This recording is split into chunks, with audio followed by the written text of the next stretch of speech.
Hello everyone, welcome to the third and final video in my Ratchet and Clank marathon. We've already covered the first two games, so let's jump straight into this one. Today we will be having a look at Ratchet and Clank 3, Up Your Arsenal. If you didn't see the others, I'll give you a quick catch up. I really enjoyed Ratchet and Clank 1 and was really pleased to have replayed it in 2020. But then, when going into the sequel, it completely blew me away. I had truly forgotten just how much they added and improved on from the original. It was bigger, better, and more expansive, offering tons more replayability factor. So surely, there's not much to do for improvements. I guess just make another one with different themes and a different story, but keep to what was great. And that's what they did. Now before talking about the gameplay, it's important to touch upon the story. I always make these things brief, so don't worry. Ratchet and Clank are enjoying their time playing chess when a news report tells them both that an invasion of aliens known as Terranoids are causing mass destruction on Ratchet's home planet Veldin. He sets off to stop them and then gets recruited after by the president to continue the mission and find out more about and also put a stop to the Terranoids. The story is full with the classic Ratchet and Clank humour, and it also adds two of the best Ratchet and Clank villains in my opinion, Dr. Nefarious, who I can't even think of ways to describe this character other than sheer perfection. There's a reason they keep on milking him even to this day, and I don't care that they do, they can keep doing it. He's so funny, but then really serious when he needs to be in later installments. And the second one is Courtney Gears, who doesn't play as the main villain, but she offers enough to be a large role in the game and still gets in Ratchet's way a few times. She even gets her own music video, which is really good. Anyway, that's the brief overview. Let's switch now to the gameplay, and what better place to start than with Ratchet. You know, Ratchet still feels and plays the same, which is fine. you know, No complaints. He's got a fantastic arsenal of weapons. As the name suggests, they really did up the arsenal in this one, providing us with some of my personal favourite weapons, which include the Plasma Whip and the Rift Inducer. But just like 2, this game also allows you to get your hands on old weapons from the previous game, which sees the return of my favourite weapon, the Lava Gun, the Bouncers, and some more as well. If you've played the game they came from and purchased them in that one, they are completely free. The last game introduced weapon level upgrades, an absolutely fantastic feature that leveled the weapons up as you used them to reach even more powerful versions of the originals. And then when in New Game Plus, you could purchase mega upgrades that added another 2 levels onto the original weapon. Well, in this game, the levels return, but each weapon goes all the way to level 5 on the first playthrough, and then when playing again also gets mega versions that go all the way up to level 8. And this really does improve the weapons. They were great before, but when you max them, they turn into something completely different. Like, look at this fully maxed out Rhino.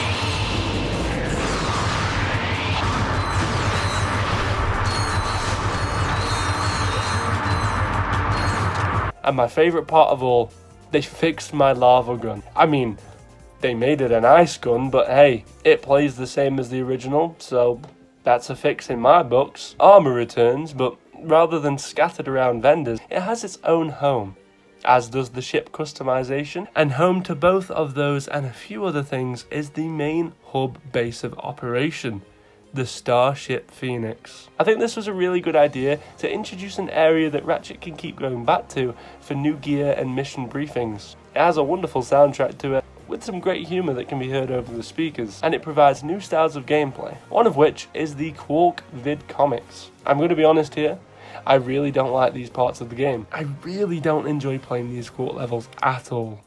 Quark vid comics are 2D levels that tell a backstory on Captain Quark, which might sound okay, they're just overall boring. They break up the fun, fast gameplay of these more slower paced levels. I'm not sure what more to say on them, I really don't like them, but I know some people do.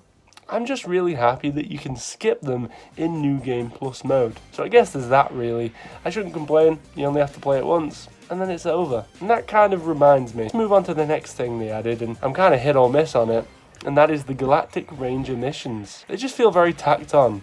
It's basically the multiplayer maps thrown into the campaign, with a few objectives to do. They're not the worst thing ever. It's just sad that returns to a planet like Blackwater City was ruined when you realise it's just another Galactic Rangers mission. These are main to the story, with only one of them being side content, although when in a replay, they can't be skipped. But it's still easy with the fact that you have more powerful weapons this time, so you can get it done quite fast. Let's talk about some returning things. Starting with the arena. I love the arena, man. It's so much fun. I have to say though, the challenges aren't very difficult this time around. They had a nice set of parkour challenges, but they're all easy to do. It doesn't matter though, because they're really enjoyable. Another returning gameplay feature is the Crystal Hunt. It's not as good as it was before this one. Before you had open free space. This time around, you're locked and limited to sewer pipes. It can be really frustrating to find them this time around, and in all honesty, I didn't even bother going for them all. It wasn't worth the time or the headache. You do later get a map upgrade that reveals them all, but even then, can you really be bothered to traverse them? You can return later as well with the gravity boots and gain access to ones you hadn't been able to reach earlier. But again, they're just the same confusing pipes, just a different colour. Anyway, what about the planets this time round? Well, I have to say, I love them. Genuinely can't think of any complaints from any of the planets. We even get to return to Metropolis, and it has the same beautiful track blasting out. I completely forgot to mention, but there's a whole cast of returning characters that's really good to see. They provide a good laugh. From Al's mastery of electronics to Skid's nerves of steel to Helga's sensual powers of seduction. Each of you has shown that you are worthy to wear the Q. Giant Clank gets a level, literally only a level, and normal size Clank gets a few, now as a secret agent. It's a running gag. And well, I think that's all I have to cover really. Ratchet and Clank 3 is a really good game, but to be honest, I think this 2020 replay has opened my once blinded eyes. I'm not sure if it's better than Ratchet and Clank 2 anymore. Yeah, it adds a bunch of new weapons and takes their levels even higher, but I don't know. It's just not doing the same justice for me. It takes some things from 2 and ruins it, making it less interesting than it was in the last game. I honestly think I'm going to have to give Ratchet and Clank 3 a 9 out of 10. Don't get me wrong, it's a fantastic game, and that's why I've rated it so highly. I broadcasted a lot of negativity in this video, but to be honest, it did disappoint me after loving 2 so much. And that, ladies and gentlemen, ends the Ratchet and Clank Trilogy Marathon. If you're looking for more content, I have reviews of all of the Jak and Daxter games, and even said which one I like out of the original trilogy the best. Fun little thing, by the way, about that one, you guys seem to love that video so much, so a sequel to that is in the works. So make sure you keep your eyes peeled for that one. I do hope you enjoyed this video, and if you did, don't forget to drop it a like and subscribe for future content, as we are vastly approaching our next goal, which is 850 Cardos. Thank you again, and goodbye for now. This is Cardo Gaming, signing out.